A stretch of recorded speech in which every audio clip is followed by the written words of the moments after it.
My dear students, good morning all of you.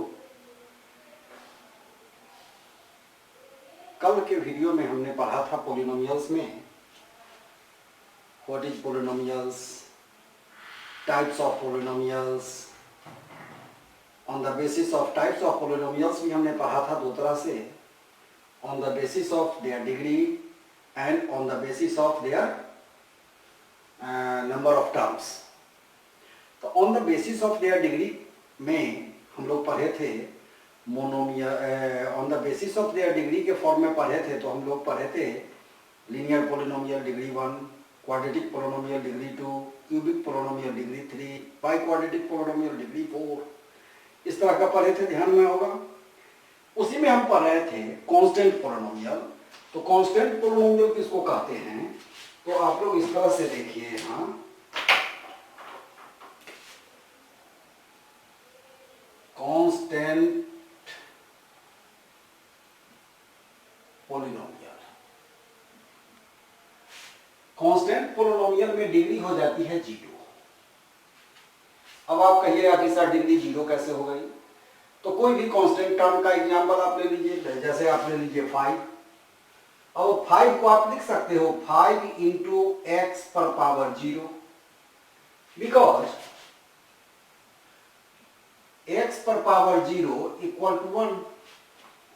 मतलब 5 into 1 equal to 5. तो इसकी degree क्या हो गई? तो 0. इसी तरह से चाहे वह कोई भी कांस्टेंट पोलिनोमियल्स हो, उसकी डिग्री क्या होगी? तो 0 होगी. तो कांस्टेंट पोलिनोमियल्स की डिग्री 0. अब एक और होता है जीरो पोलिनोमियल्स.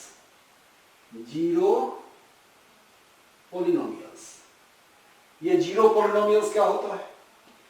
तो जीरो पोलिनोमियल्स क्या, यदि डिग्री पूछा जाए तो ये नॉट डिफाइंड होता है. नॉट डिफाइंड, डिफाइंड, या इसको आप ऐसे लिखते हो नॉट डिफाइंड.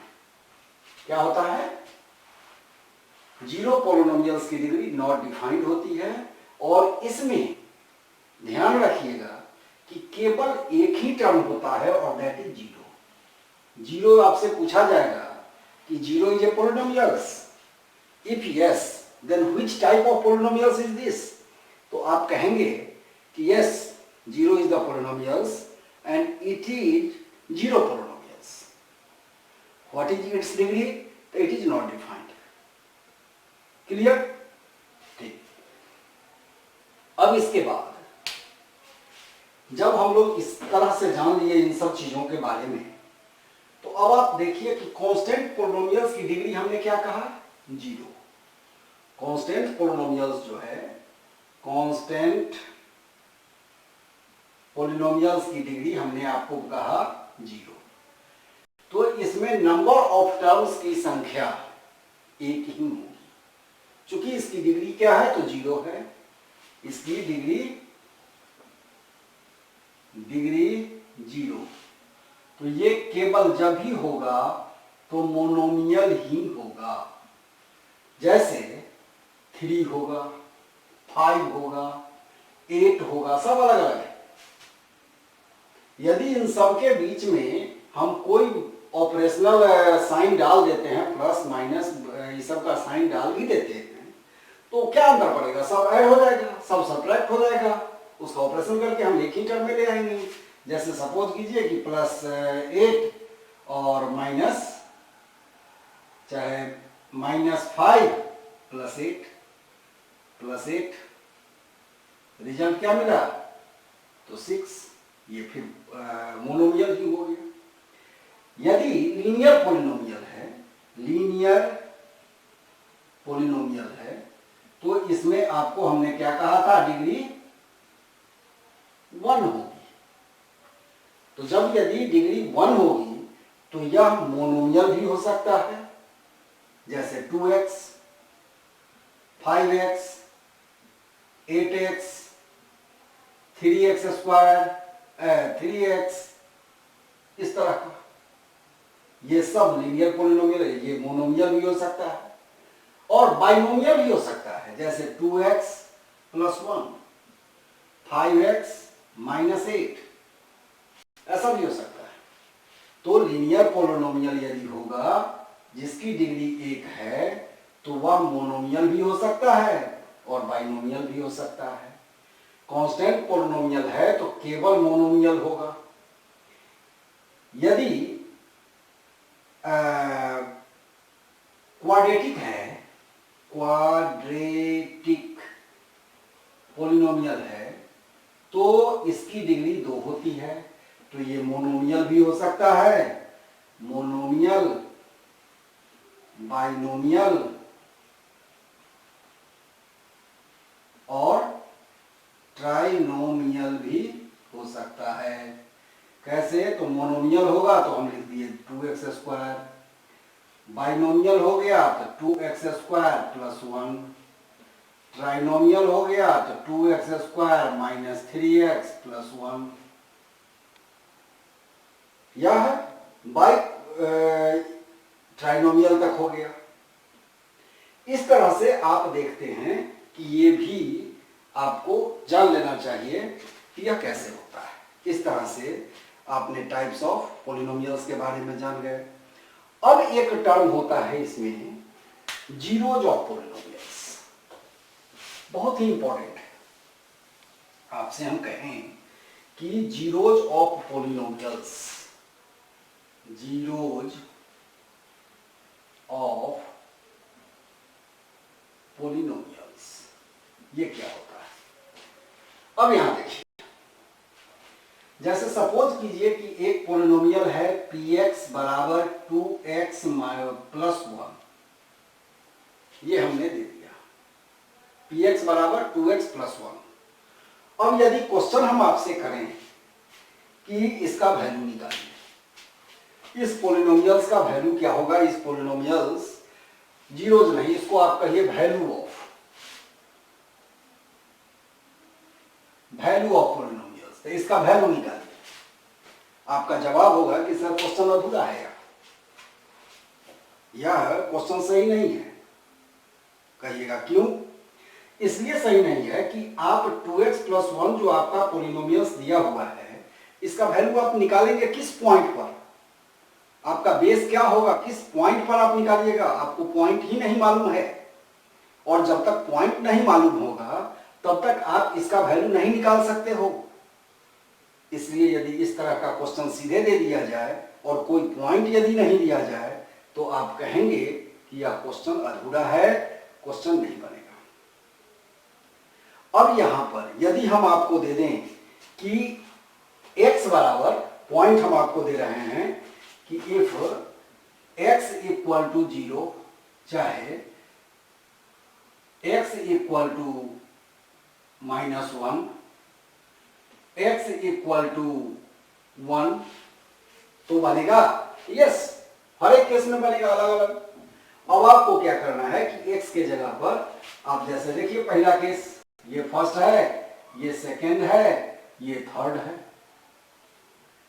फर्स्ट केस में p और x बराबर क्या लिया गया है? तो 0, तो x के जगह पर 0 ले लीजिए, तो 2 × 0 + 1 = 1।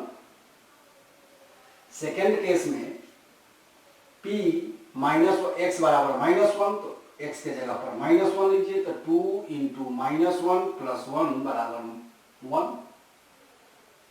यहां भी आपको 1 आ गया, -2 + 1 नहीं, -1 हो गया।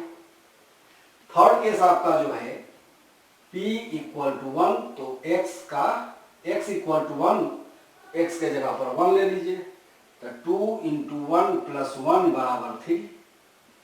मतलब अब आपको वैल्यू निकल गया। इस तरह से किसी भी क्वेश्चन का वैल्यू आप निकाल सकते हैं इसके आधार पर कि, लेकिन जब तक कोई पॉइंट नहीं दिया हुआ रहेगा तब तक आप वैल्यू नहीं निकाल सकते हो। एक्सरसाइज RS अग्रवाल का एक्सरसाइज 2B में इसी से रिलेटेड क्वेश्चन है। एक दो क्वेश्चन हम आपको उसका बतलाते हैं, इसको देखिए, फिर आगे हम लोग चलेंगे। इसका एक दो क्वेश्चन RS अग्रवाल का एक्सरसाइज 2B,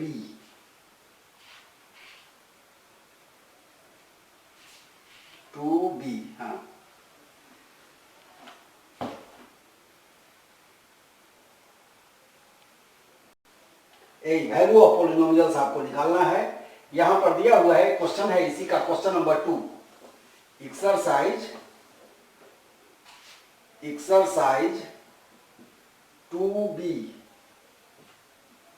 का क्वेश्चन नंबर 2 क्या है, तो पी वाई के केस में है, यहां पर वेरिएबल वाई है, p y equal to 4 plus 3y minus y square plus 5y cube. अब इसमें फर्स्ट केस में y इक्वल टू, नहीं, फर्स्ट केस में p 0 पर, सेकेंड में p 2 और थर्ड में p माइनस 1, इस पर निकालना है।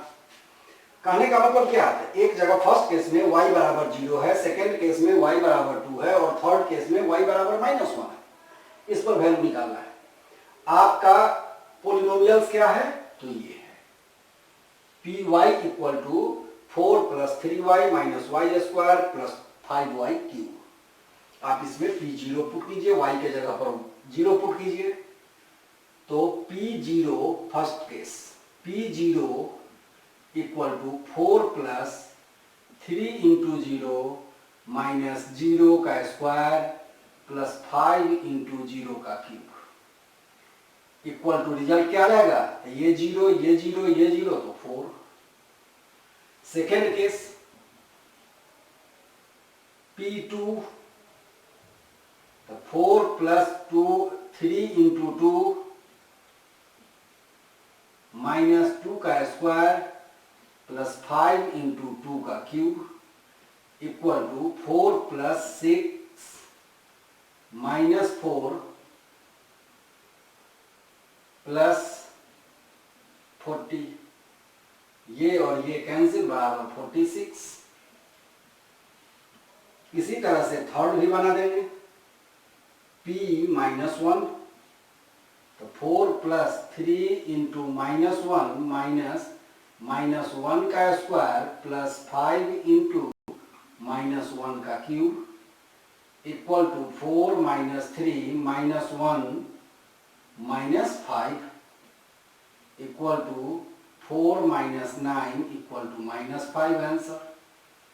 तो इस तरह से आप यहां पर क्या देखें कि इस पॉलिनोमियल्स में हमको वैल्यू निकालना था, अलग अलग दिया हुआ था, y के कंडीशन में निकालना था, इस तरह से इसको हम निकाल देंगे। इसी में जैसे एक क्वेश्चन है कि आपको कभी कभी दे देगा वेरीफाई करने के लिए कि वेरीफाइड है, जैसे यहां पर है क्वेश्चन नंबर, उसी एक्सरसाइज का क्वेश्चन नंबर 6 का third, 2/5 is the zeros of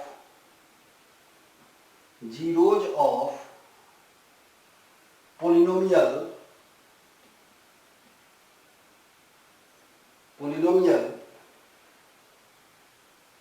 fx equal to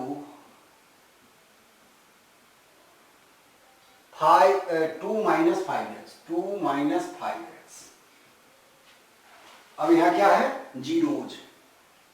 तो अब इसमें एक चीज और जान लीजिए आप, जीरोज ऑफ पॉलिनोमियल्स क्या होता है। जीरोज ऑफ पॉलिनोमियल्स क्या होता है, जीरोज ऑफ पॉलिनोमियल, जैसे आपके पास इक्वेशन है px equal to 2x plus 1। अब यहां पर जीरोज ऑफ पॉलिनोमियल्स हमको निकालना है, तो इसके लिए आप यह देखेंगे कि इसमें x का वैल्यू क्या लिया जाए कि इस पॉलिनोमियल्स का वैल्यू 0 हो जाए। What is the value for which value of x the whole polynomials becomes 0 is said to be the zeros of polynomials। अब यहां पर इसको निकालने के लिए हम क्या करते हैं, तो हम यहां पर लेट कर लेंगे कि late 2x plus 1 equal to 0 हमको लाना है। तो 2x equal to -1, x equal to -1/2। अब इस वैल्यू को x बराबर -1/2 इस पोलिनोमियल्स के लिए जीरोज हो गया। आप वैल्यू को पुट करके देख लीजिए।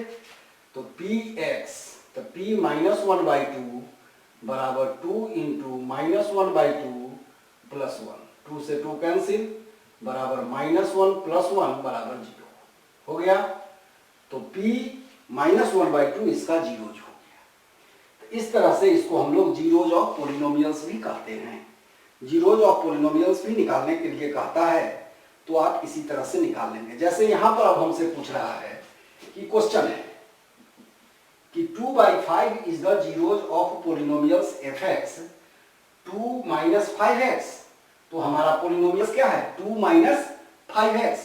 अब आप देखिए कि 2 - 5x में x का क्या वैल्यू लें कि पूरे पोलिनोमियल्स का वैल्यू 0 हो जाए। तो इसके लिए क्या करेंगे? लेट, यहां पर लिखेंगे 2 - 5x इक्वल टू 0। ठीक है, तो 2 इक्वल टू 5x। अब x को इधर रहने दीजिए। तो 2/5 इक्वल टू x। हमसे क्या पूछ रहा था कि 2/5 is the zeros of fx। Yes, because x का वैल्यू हमको क्या निकला? 2/5।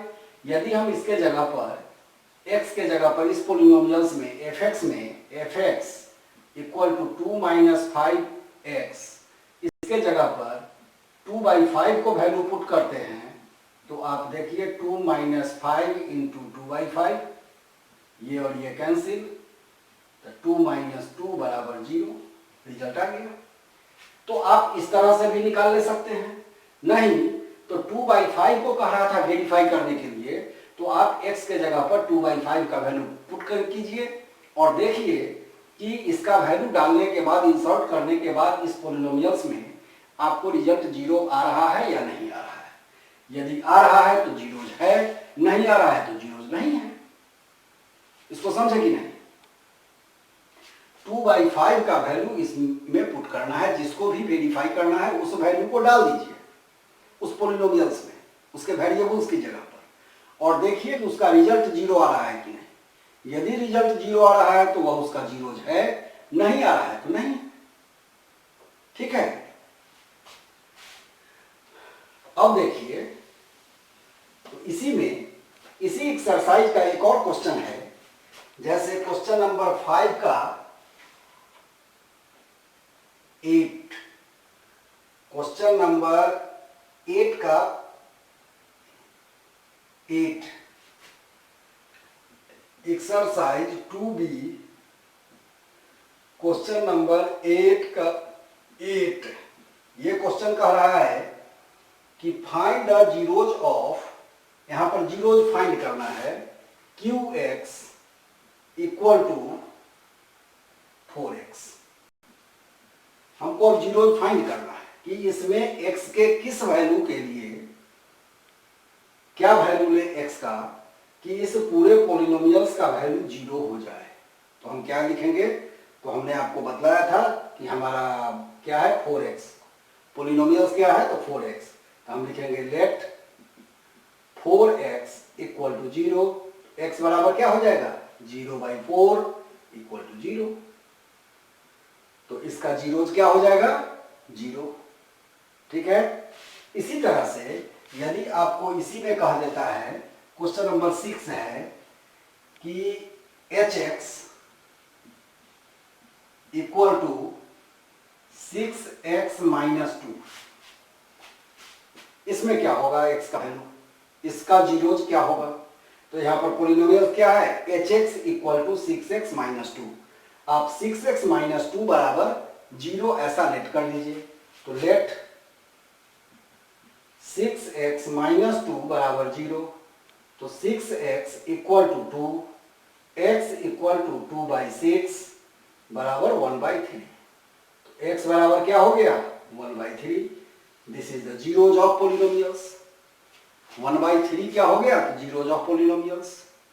इस पोलिनोमियल्स के लिए 1/3 इसका जीरोज हो गया, x बराबर 1/3 इसका जीरोज हो गया।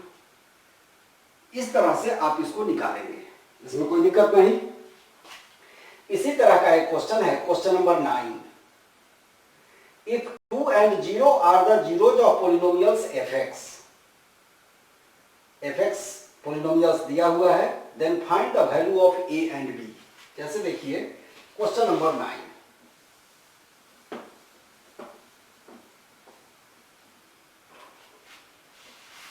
क्वेश्चन नंबर 9,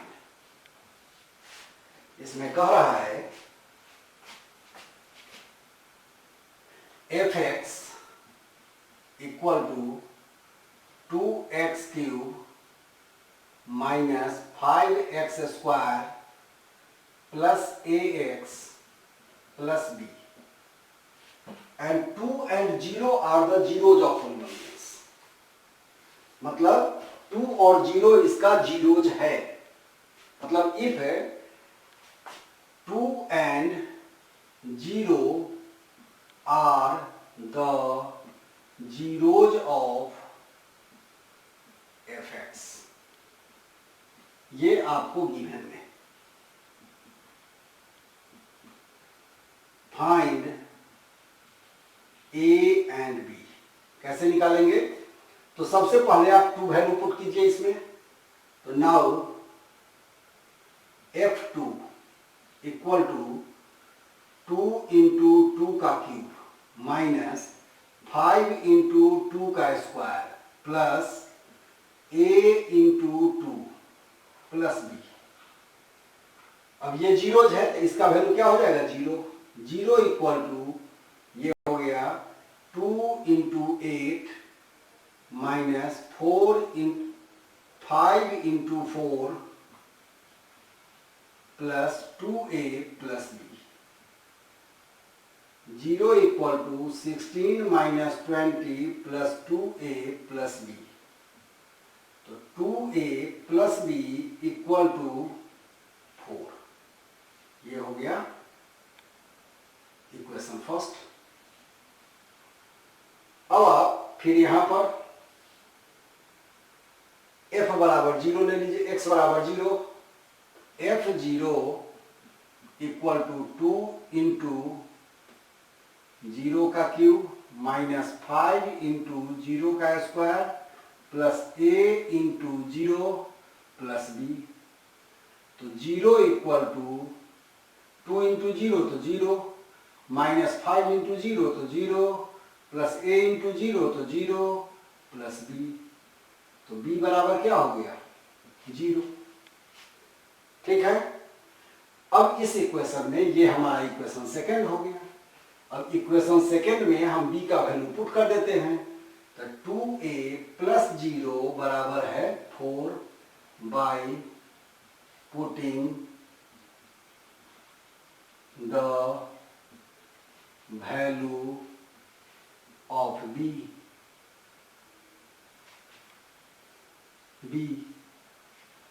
तो 2a बराबर 4, तो a बराबर 4/2 बराबर 2। तो a बराबर हो गया 2 और b बराबर हो गया 0। आंसर।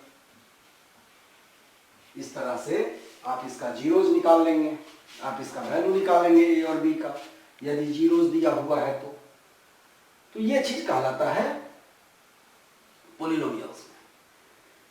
ठीक है, इसमें कोई दिक्कत नहीं। यहां तक आप लोगों को कोई प्रॉब्लम नहीं। तो अब हम लोग रिमाइंडर थ्योरम और फैक्टर थ्योरम के बारे में पढ़ेंगे। तो रिमाइंडर थ्योरम और फैक्टर थ्योरम पढ़ने से पहले हम लोग डिवीजन एल्गोरिथ्म के बारे में जानते हैं। आप लोग पढ़े होइएगा डिवीजन एल्गोरिथ्म को, कि डिवीजन एल्गोरिथ्म क्या होता है। तो आप देखिए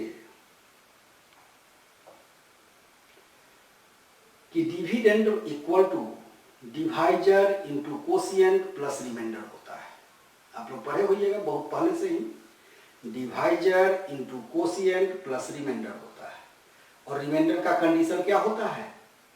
तो रिमाइंडर का कंडीशन होता है कि रिमाइंडर आइदर इक्वल टू और आइदर इक्वल टू 0 और greater than 0 but less than divisor. Divisor से छोटा होगा। रिमाइंडर जब भी होगा तो डिवाइजर से छोटा होगा और 0 या 0 से बड़ा होगा। मतलब 0 भी हो सकता है, 0 से अधिक भी हो सकता है, लेकिन डिवाइजर से जब भी होगा तो छोटा होगा। ये कंडीशन है। जैसे आपको हम कहें कि 4 से 15 को डिवाइड कीजिए तो आपको रिमाइंडर 3 आता है। कभी भी रिमाइंडर आप उसका यह नहीं लिख सकते हैं कि सर रिमाइंडर हो जाएगा 7, ऐसा नहीं। चाहे रिमाइंडर हो जाएगा -1, ऐसा आप नहीं लिख सकते हैं, वो गलत हो जाएगा। लेकिन तो कंडीशन क्या है कि यदि आप 15 को 4 से डिवाइड करते हैं तो रिमाइंडर जब भी होगा तो 4 से छोटा होगा, 0 भी हो सकता है। यदि वह 0 से 4 से डिविजिबल होता तो 0 हो जाता। अब चूंकि 4 से डिविजिबल नहीं है इसलिए उसका रिमाइंडर 0 नहीं है, 0 के अलावे कुछ और हो सकता है, लेकिन जब भी होगा तो 4 से छोटा होगा। तो ये तो था सिंपल डिवीजन के केस में जब हम कांस्टेंट टर्म को डिवाइड करते थे तब। अब यहाँ अलजेब्रा की बात है। तो अलजेब्रा में हमने आपको बतलाया कि हम लोग कांस्टेंट पर विशेष ध्यान नहीं देते हैं। हम लोगों का ध्यान कहाँ होता है? तो वेरिएबल्स पर। अब हमको यह देखना है कि हम कैसे पता करेंगे कि वो बड़ा है छोटा है, कौन सा टर्म बड़ा है कौन सा टर्म छोटा है। तो इसके लिए यहाँ पर ध्यान दिया जाता है कि on the basis of their degree. जिसकी डिग्री बड़ी होती है उसको बड़ा माना जाता है, जिसकी डिग्री छोटी होती है उसको छोटा माना जाता है। नंबर ऑफ टर्म से उस पर कोई डिपेंड नहीं, अंतर नहीं पाता है। तो अब यहां पर जैसे कि मान लीजिए कि रिमाइंडर थ्योरम है कि सपोज कीजिए कि हमने आपको कहा कि कोई एक पॉलिनोमियल्स है और उसको आप डिवाइड कर रहे हैं किसी दूसरे पॉलिनोमियल से, तो क्या रिजल्ट आएगा? जैसे px इक्वल टू, सपोज कीजिए कि px बराबर 2x + 1, ठीक है। अब इसको किसी दूसरे टर्म से आप डिवाइड कर रहे हो, डिवाइड कर रहे हैं, चाहे 2x² + 1 है, कोई भी है। कहने का मतलब कि px पॉलिनोमियल्स जो है वो लीनियर भी हो सकता है और लीनियर से मतलब उसकी डिग्री 1 भी हो सकती है और 1 से अधिक भी हो सकती है। पॉलिनोमियल्स हमारा कैसा भी हो सकता है। पॉलिनोमियल कहने का मतलब कि पॉलिनोमियल्स की डिग्री कांस्टेंट नहीं ना हो भाई। पॉलिनोमियल चूंकि अलजेब्रा का है तो जब ये हम इसको कांस्टेंट करेंगे मतलब इसकी डिग्री 0 हो जाएगी, और 0 हो जाएगी तब तो ये हो गया 2 + 1 = 3। तो अब इसके लिए ये तो कांस्टेंट टर्म हो गया। इसलिए पॉलिनोमियल्स जब भी होगा तो वह या तो लीनियर होगा या मतलब उसकी डिग्री 1 होगी या 1 से अधिक होगी, ठीक है। अब मान लीजिए कि कोई एक रियल नंबर है a या अल्फा, ठीक है। अब हम उसको डिवाइड करना चाह रहे हैं। जैसे सपोज कीजिए कि px इक्वल टू, इसको जब हम डिवाइड करते हैं gx से तो रिमाइंडर कोशिएंट आता है qx और रिमाइंडर आता है rx। जहां पर कंडीशन क्या होगा तो rx degree of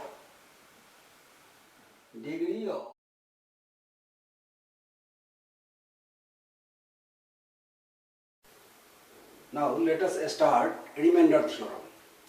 reminder theorem क्या होता है? रिमाइंडर थ्योरम अब देखिए, रिमाइंडर का मतलब आप जानते हैं, जब किसी भी नंबर को, जैसे सपोज कीजिए कि एक पोलिनोमियल्स है आपके पास, कोई एक पोलिनोमियल्स है जिसकी डिग्री आइदर 1 और ग्रेटर देन 1 है।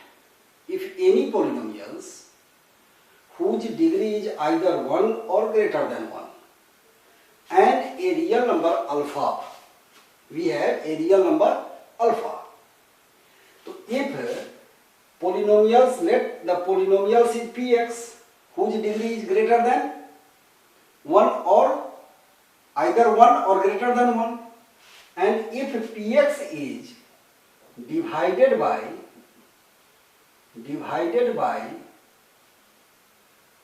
x minus alpha, where alpha क्या है, तो alpha is the real number, alpha is a real number.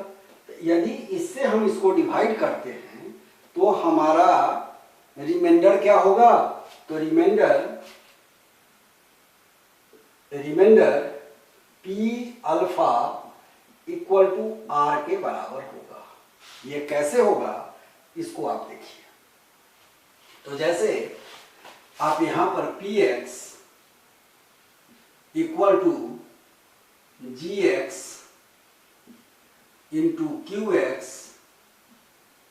Plus rx लिख सकते हैं। हेयर डिग्री ऑफ rx, चूंकि यह लीनियर पोलिनोमियल है तो degree of rx is less than degree of gx. So here degree of gx is 1, so degree of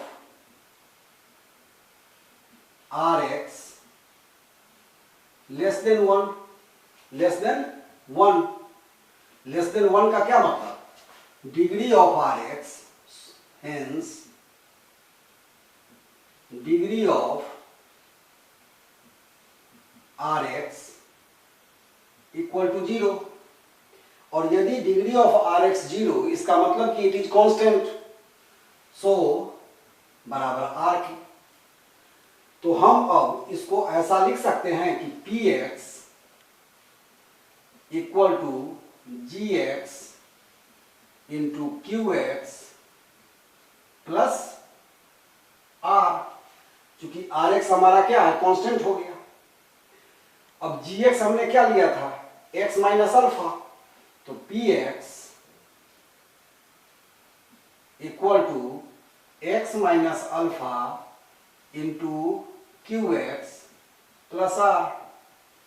अब यदि x के जगह पर यदि हम अल्फा ले लें तो क्या होगा, तो p alpha equal to alpha minus alpha into qx plus r। तो p अल्फा बराबर 0 इंटू qx प्लस r, तो p अल्फा बराबर r। तो हमारा रिमाइंडर क्या हो गया, r के बराबर। यही चीज मैं कहता प्रूफ करने के लिए, रिमाइंडर थ्योरम में क्या होता है कि यदि कोई भी टर्म है उसमें जो भी उसका जीरोज है, जो भी उसका वैल्यू हम लेते हैं जिससे हम डिवाइड करते हैं, यदि वह लीनियर के फॉर्म में है और उस वैल्यू को हम उसमें डाल के रिजल्ट निकालें, तो जो हमको रिजल्ट आता है पूरे इक्वेशन का, पूरे पोलिनोमियल्स का, वही उसका रिमाइंडर कहा जाता है। जैसे अब आप इसको एक एग्जांपल के तौर पर देखिए। सपोज कीजिए कि आपको हमने कह दिया कि find the remainder of polynomials, find the remainder of polynomials px equal to x to the power 4 plus 2x cube minus 3x square plus x minus 1। क्या है, find the polynomials, find the remainder when px whose value is px polynomials है, क्या है, x to the power 4 plus 2x cube minus 3x square plus x minus 1 is divided by तो gx क्या है, x minus 2. If px is divided by gx, then what is the remainder without actual division? Find the remainder without actual division. कैसे निकालेंगे इसको? तो अब आप लिखेंगे कि इसमें x का वैल्यू आप पहले निकाल लीजिए, तो लिखेंगे late x minus 2 equal to 0, तो x equal to 2. Now p2 equal to x to the power 4 मतलब 2 to the power 4 plus 3 into 2 का क्यूब माइनस 2 into 3 का क्यूब, 2 into 2 का क्यूब माइनस 3 into 2 का square plus 2 minus 1. Value put कर लिए, x to the power 4 था तो 2 पर पावर 4 प्लस 2x क्यूब तो 2 into x क्यूब 2 का क्यूब माइनस 3x स्क्वायर तो माइनस 3 into 2 का स्क्वायर प्लस x तो प्लस 2 माइनस 1. अब इसका रिजल्ट निकालिए तो बराबर हो गया 16 प्लस 16 माइनस 12 प्लस 2 माइनस 1 बराबर 34 माइनस 13 इक्वल टू 21 आंसर. तो इसका रिमाइंडर क्या हो जाएगा, तो 21. इस तरह से आप इसमें रिमाइंडर निकालेंगे और इसमें भी कुछ क्वेश्चन होते हैं, इससे आप अलग अलग तरह के क्वेश्चन होते हैं, आप इसको भी बनाइएगा. जो दिक्कत होगी वो हम फिर बतलाएंगे आपको. तो रिमाइंडर थ्योरम भी समझ गए. अब इसी में एक छोटा सा टर्म है फैक्टर थ्योरम. तो अब आपसे हम पूछें कि फैक्टर किसको कहते हैं, फैक्टर किसको कहते हैं, आप लोग जानते होंगे, आपने पढ़ा होगा. फैक्टर किसको कहते हैं, फैक्टर निकालने का क्या तरीका है, तो या तो आप डिवाइड करते हैं या प्राइम फैक्टर करते हैं. प्राइम फैक्टर करते हैं या डिवीजन करते हैं. डिवीजन करने पर यदि रिमाइंडर 0 आ जाए तो आप कहते हैं कि yes it is the factor of that number. जैसे सपोज कीजिए कि हम आपसे पूछें कि 91 7 का फैक्टर है, 7 91 का फैक्टर है या नहीं है, तो आप 7 से 91 को डिवाइड करेंगे, रिजल्ट आपको कोशिएंट 13 आएगा और रिमाइंडर 0 आ जाएगा. आप कहेंगे कि yes it is the factor.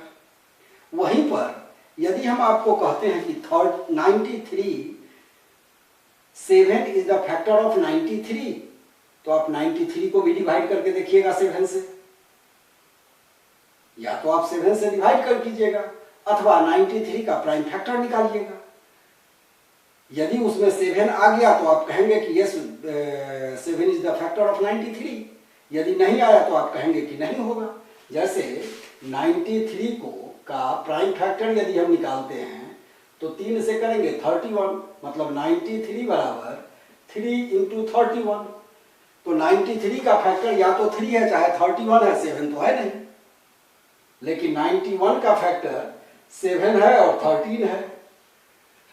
ये प्राइम फैक्टराइजेशन मेथड से हो गया. इसी तरह से आप डिवाइड करके भी निकालेंगे तो जिसका रिमाइंडर 0 हो जाएगा. तो वही चीज यहां भी होता है. यदि किसी पोलिनोमियल्स के बारे में पूछे कि ये दूसरे पोलिनोमियल्स का फैक्टर है तो आप उसको सिंपली डिवाइड करेंगे या रिमाइंडर थ्योरम से आप रिमाइंडर निकाल के देखेंगे. If remainder becomes 0 then you can say that it is the factor of given polynomials or otherwise not, it is not the factor of given polynomials. जैसे suppose कीजिए कि हम आपको एक क्वेश्चन दे देते हैं, एक क्वेश्चन एग्जांपल के द्वारा बतलाते हैं कि जैसे सपोज कीजिए